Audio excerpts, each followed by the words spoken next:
Well, let's get analysis. We're now joined by teams by political analyst Magic Nkhwashu. Magic, good afternoon and thanks for your time on the SABC at this hour. Good afternoon, Lizelle, and to the viewers.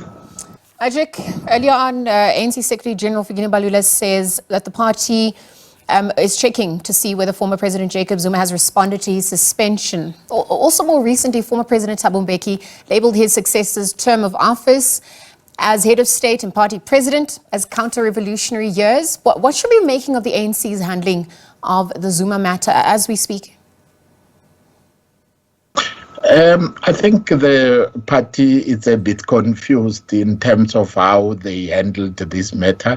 They actually took time to take action, and it is because of the sensitivity of the matter, because they know the man they are dealing with is someone who has got the huge support, particularly in the KZN province as well as the Gauteng province. And the words of Thabo Mbeki, it's because himself is disgruntled. I mean, the elders are disgruntled.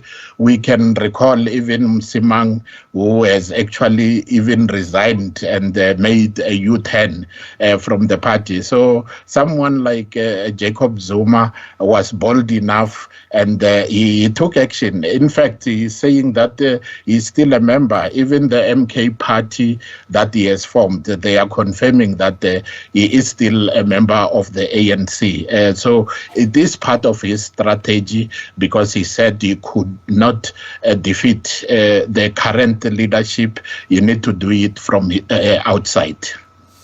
Thanks for those sentiments, Magic. As we also look at President Cyril Ramaphosa convening the first cabinet lekgotla for the year at the Sefako Makgatho Presidential Guest House in Pretoria. It's a two-day meeting, and they are expected to discuss government's priorities for the year ahead. And I wonder at this point, what do you think government should be addressing as a matter of urgency, especially as we get ready for the State of the Nation address? Indeed, because you will see that it's a continuation from when they celebrated their 112 years, the January 8 statement, and now they had the ANC NEC meeting. Now it's Cabinet Lekgotla. It all leads to the annual Cabinet Lekgotla, which is going to strategize. It will be the president with the deputy as well as his whole cabinet, looking at the priorities which government need to look at. So it will be a good time, given that this is a year where we are going to have one of the important elections. 30 years of our democracy. We need to celebrate our democracy. So they need to take stock and indicate to the public what have they achieved. How are they going to deal with the many challenges which the country is currently facing, issues of corruption, the high unemployment rate, all these challenges of electricity, since we are having load shedding on an unending basis. Political parties, on that note, want President Cyril Ramaphosa to announce the election date in February. The State of the Nation address is still not known yet. What do you think is behind the delay in this announcement? President Ramaphosa always like taking his time in making these decisions, and it's actually destabilizing even for the IEC themselves. They need to have an earlier date. We know that it is his prerogative. He can announce the date between May and August, but it will help even in the process of the IEC, who are still even waiting for other court processes in order to prepare a proper election. Since this is a very key election, most of the political parties, they are calling it the year 1994, given the challenges which the country is facing and the failures of the current ruling party, particularly the administration that is going out after these elections. Magic, education matters also coming to the fore. We know that there was 3.8 billion set aside by the minister to fund the missing middle. We're seeing the issues with registration, higher number of bachelor passes, but access and even space at these high institutions of learning really coming to the fore. Just based on the ANC NEC's meeting outcomes, I know NSFAS and education matters did come out as a priority.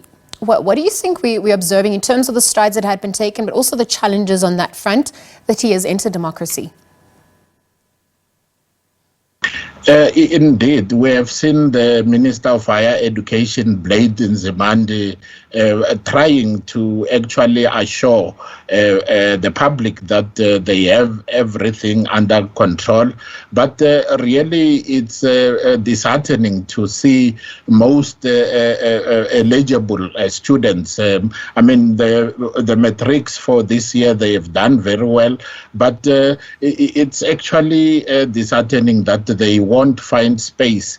And we remember that the minister is trying to encourage students to look at the TVET colleges, which is something that they have even increased the funding to actually bring it to the level of what they are giving the university students. So it is one of the issues that they need to look at because there are not enough institutions where people who have children who have passed well can actually be accommodated and learn. But not only that, the graduates who have graduated in those institutions, they lack somewhere where they can be employed. It's good that the IEC has actually taken some of these students and given them the opportunity during this process of elections. There was also the Corruption Perception Index that had been released. South Africa is slipping in rank to number 41. And so given the strides that government have been taken following the Zondo Commission as well, there were questions about political will and the pace of implementing rather some of those recommendations. What are your thoughts on that? How are we faring on that front, particularly during this election here? It's actually disturbing when you see a Minister of Police, Bheki Cele, having to run around to most of the crime scenes.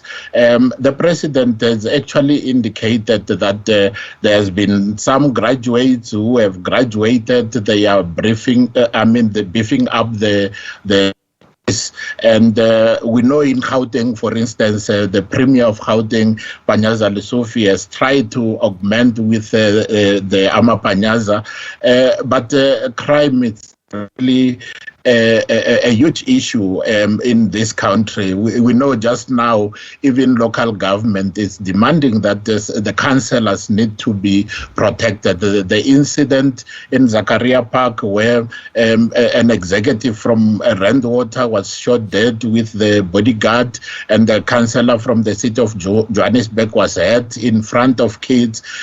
These are things that are disturbing in our democracy. It is something that this administration seems to be failing to actually deal with the crime.